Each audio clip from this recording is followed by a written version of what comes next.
नेहा, जिसकी उम्र 22 साल थी, आत्मनिर्भर और समझदार लड़की, लखनऊ के एक सादे लेकिन संस्कारी परिवार से ताल्लुक रखती थी। उसका घर शहर के अलीगंज इलाके में था, जहाँ की गलियां अब भी पुराने समय की खुशबू लिए हुई थी। पिता एक सरकारी स्कूल में हिंदी के शिक्षक थे और माँ घरेलू महिला। उसका छोटा भाई रघु अभी 12वीं कक्षा में पढ़ रहा था। नेहा अपने परिवार की सबसे चहेती थी, न केवल उसके सुंदर चेहरे के कारण, बल्कि उसके शांत स्वभाव और समझदारी के कारण भी। वो दूध जैसी गोरी थी, आंखें हल्की नीली और मुस्कान ऐसी कि कोई भी उसे पहली बार मिलते ही प्रभावित हो जाए। कॉलेज में नेहा की गिनती सबसे होशियार छात्राओं में होती थी। उसने BA Hindi honours top rank से पास किया था और वो नौकरी की तलाश में थी। दिल्ली की एक बड़ी मीडिया कंपनी ने उसे इंटरव्यू के लिए बुलाया था। ये उसके जीवन की पहली उपलब्धि थी, लेकिन परिवार में चिंता की लकीरें थीं। अकेले लड़की, पहली बार इतनी दूर, वो भी रात की यात्रा में। लेकिन नेहा को खुद पर भरोसा था। पिता ने उसे यात्रा से पहले बस टिकट करवा दिया, AC sleeper bus, seat number 17। ऊपर की बर्थ। माँ ने जाते वक्त उसके लिए पराठे और अचार एक डिब्बे में रख दिया और एक पोटली में हल्दी, कपूर और काली मिर्च बांधकर बोली, बेटा ये तेरे पास हमेशा रहे, बुरी नजर से बचाएगी। नेहा मुस्कुराई और माँ को गले लगाकर बोली, माँ, अब जमाना बदल गया है, पर ये सब आज भी कितना प्यारा लगता है। रात के 9:15 वो अपने पापा और छोटे भाई के पास केसर बाग बस अड्डे पहुंची। अड्डे पर चहल पहल थी, कहीं कुल्ली चल रहे थे, तो कहीं बच्चे को गोद में लिए औरतें बोरियों के साथ खड़ी थीं। नेहा ने अपने टिकट पर बस नंबर देखा और सामने खड़ी शिव प्रथा ट्रेवल्स की एसी स्लीपर बस की ओर बढ़ गई। बस बाहर से नीली और सफेद रंग की थी, खिड़कियों पर गहरे काले शीशे और सामने शीशे पर दिल्ली एक्सप्रेस नाइट सर्विस लिखा था। उसने अटेंडेंट से कहा, भैया सीट 17 कहाँ है? अटेंडेंट ने एक मुस्कान के साथ कहा, दीदी ऊपर की साइड, बाईं ओर वाली है। सामान नीचे रखवा दीजिए। नेहा ने सूटकेस नीचे रखवाया और बैग अपने पास लिया। वो अंदर चढ़ी और ऊपर बर्थ पर चढ़ गई। ऊपर की बर्थ खिड़की के पास थी, जिसमें पर्दा लगा हुआ था। अंदर बैठकर उसने सामने बैग किनारे रखा, जूते उतारे और आराम से लेट गई। उसने अपनी स्मार्ट वॉच चेक की, 9:43 हो चुके थे। बस के भीतर धीरे धीरे सारे यात्री आ चुके थे। अधिकतर लोग थककर चुपचाप बैठे गए थे। कुछ फोन पर बातें कर रहे थे और कुछ अपने बच्चों को सुलाने में लगे थे। नीचे वाली बर्थ पर एक अधेड़ उम्र का आदमी बैठा था, काली पतलून, सफेद शर्ट और सिर पर हल्का गंजापन। उसकी आंखों में कुछ बेचैनी थी। वो बार बार मोबाइल स्क्रीन ऑन करता, इधर उधर देखता और उठकर खड़ा हो जाता। नेहा ने उसकी तरफ ध्यान नहीं दिया और ईयरफोन लगाकर हल्की म्यूजिक चलाने लगी। बस की इंजन की आवाज के साथ बाहर का शोर फीका पड़ गया। 10 बजते ही बस चल पड़ी। खिड़की से बाहर शहर की रोशनी दूर होती जा रही थी। सड़क पर चलती स्ट्रीट लाइट्स अब स्लाइड शो की तरह बस की खिड़की से भागती नजर आ रही थी। करीब 11 बजे नेहा की आंखें धीरे धीरे झपकने लगी।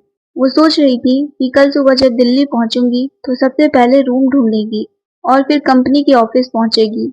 तभी एक अजीब सी सरसराहट से उसकी तरंदा टूटी। उसने आंखें खोली और देखा कि उसका पर्दा हल्का सा हिल रहा है। उसने सोचा हवा होगी और फिर आंखें बंद कर ली, लेकिन कुछ मिनट बाद फिर वही एहसास हुआ। किसी की परछाई पर्दे के बाहर गुजर रही थी।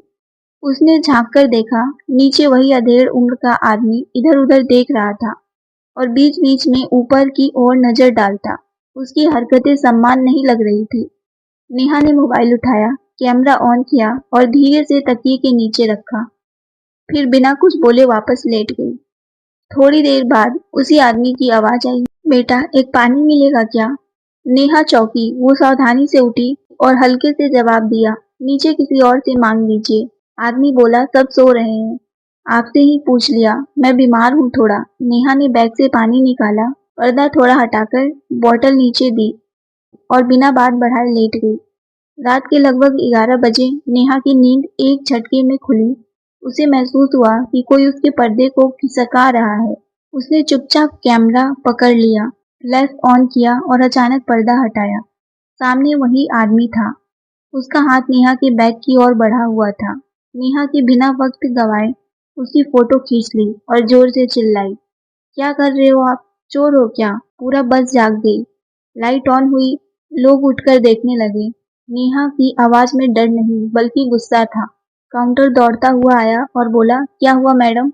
नेहा ने मोबाइल से फोटो और वीडियो दिखाया जिसमें साफ साफ दिख रहा था कि वो आदमी उसकी सीट के पास खड़ा है और बैग की जिप खोलने की कोशिश कर रहा है। वो आदमी ने झूठ बोलने की कोशिश की, मैं तो ऊपर अपनी सीट समझ के आया था, लेकिन गलती हो गई भाई। लेकिन लोग उसकी बात पर विश्वास नहीं कर रहे थे। एक बुजुर्ग बोले, क्यों रे, अगर सीट देखनी थी तो 3 बार क्यों आया ऊपर? कंडक्टर ने ड्राइवर को बस रोकने को कहा और तुरंत पुलिस को कॉल किया। कुछ ही देर नजदीकी चौकी से 2 पुलिस वाले आए और उस आदमी को हिरासत में ले गए। नेहा की आवाज अभी भी कांप रही थी, लेकिन उसका चेहरा डरा हुआ नहीं था। वो उस आदमी को लगातार घूर रही थी, मानो उसकी आंखों से कह रही हो, अब तुम्हारा झूठ नहीं चलेगा। बस ये बाकी यात्री अब भी जगे हुए थे। कई लोग ने नेहा की हिम्मत की तारीफ की, किसी ने मोबाइल से उस आदमी का चेहरा रिकॉर्ड कर लिया, कोई पुलिस के आने तक के पास खड़ा हो गया। कंडक्टर ने नेहा से धीरे से पूछा, मैडम आप ठीक है ना? चाहे तो आप अगली पुलिस चौकी से पहले आपको आराम के लिए एक सीट पर नीचे बैठा सकते हैं। नेहा ने कहा, नहीं मैं ठीक हूँ, मैं यही ठीक हूँ। मुझे डर नहीं लग रहा, बस गुस्सा आ रहा है कि ऐसे लोग आज भी खुलेआम सफर करते हैं। करीब 15 मिनट बाद बस सड़क किनारे रुकी, पुलिस की गाड़ी आई, 2 सादी वर्दी में सिपाही बस में चढ़े।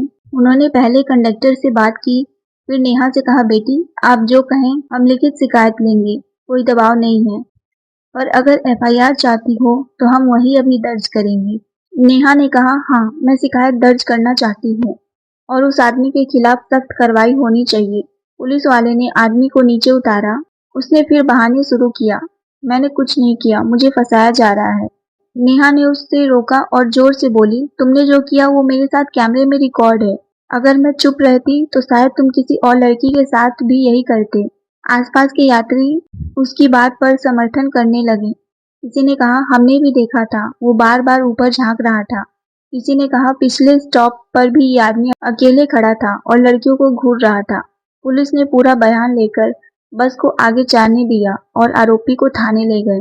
नेहा से कहा कि वो दिल्ली पहुंचकर अपनी शिकायत को ईमेल या ऑनलाइन पोर्टल से भी सबमिट कर सकती है, लेकिन नेहा ने वही तय किया, वो कुछ भी आधा नहीं छोड़ेगी।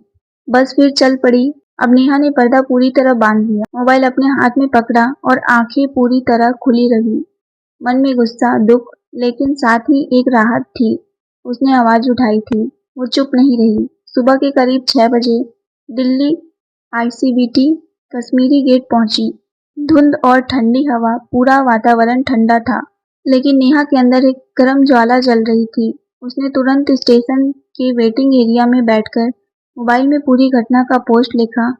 कल रात की बस यात्रा मेरे जीवन का एक बड़ा अनुभव बन गई। अगर मैं चुप रहती तो शायद आज खुद को कोस रही होती, लेकिन मैंने हिम्मत दिखाई और उस आदमी को रंगे हाथों पकड़ा। हर लड़की को अपनी सुरक्षा खुद करनी चाहिए, डर कर नहीं डट कर जियो।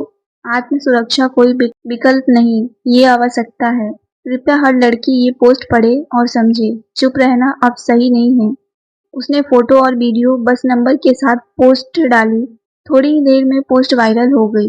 पहले दोस्त ने शेयर किया, फिर कॉलेज के लोगों ने, फिर कुछ बड़े फेसबुक पेजों ने उसे शेयर कर दिया। 1-2 घंटे 2000 से ज्यादा लाइक्स और 500 से ज्यादा शेयर हो गए।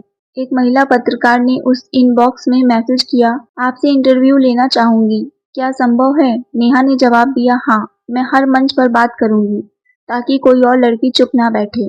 वो इंटरव्यू देने के लिए अपनी तय लोकेशन पर गई। उसने अपने आत्मविश्वास और उस रात की घटना और समाज में जागरूकता की जरूरत की बात की। लोगों ने उसकी बात ध्यान से सुनी और कई लड़कियों ने उसे इनबॉक्स में मैसेज किया, दीदी आपकी आवाज से मैंने आत्मरक्षा सीखने का फैसला किया है। कोई लिख रहा था, आपने हमें बोलना सिखाया, आज से मैं चुप नहीं रहूंगी। धीरे धीरे नेहा को एहसास हुआ कि ये सिर्फ एक घटना नहीं थी, ये उसकी जिंदगी की दिशा बदलने वाली सीख थी। उसने न सिर्फ कंपनी के इंटरव्यू में अच्छा प्रदर्शन किया, बल्कि चयन भी हो गया। जब वो वापस लखनऊ लौटी, माँ ने उसे गले लगाकर कहा, तू मेरी बेटी नहीं, बल्कि अब समाज की बेटी बन गई है। नेहा मुस्कुराई और बोली, माँ, मैंने जो किया वो हर लड़की कर सकती है, बस खुद पर भरोसा रखना चाहिए। तो दोस्तों, कैसी लगी आपको ये नेहा की कहानी? कहानी पसंद आई हो तो कहानी को लाइक, शेयर और सब्सक्राइब जरूर करें। मिलते हैं एक नई कहानी के साथ, तब तक के लिए आप सबका धन्यवाद।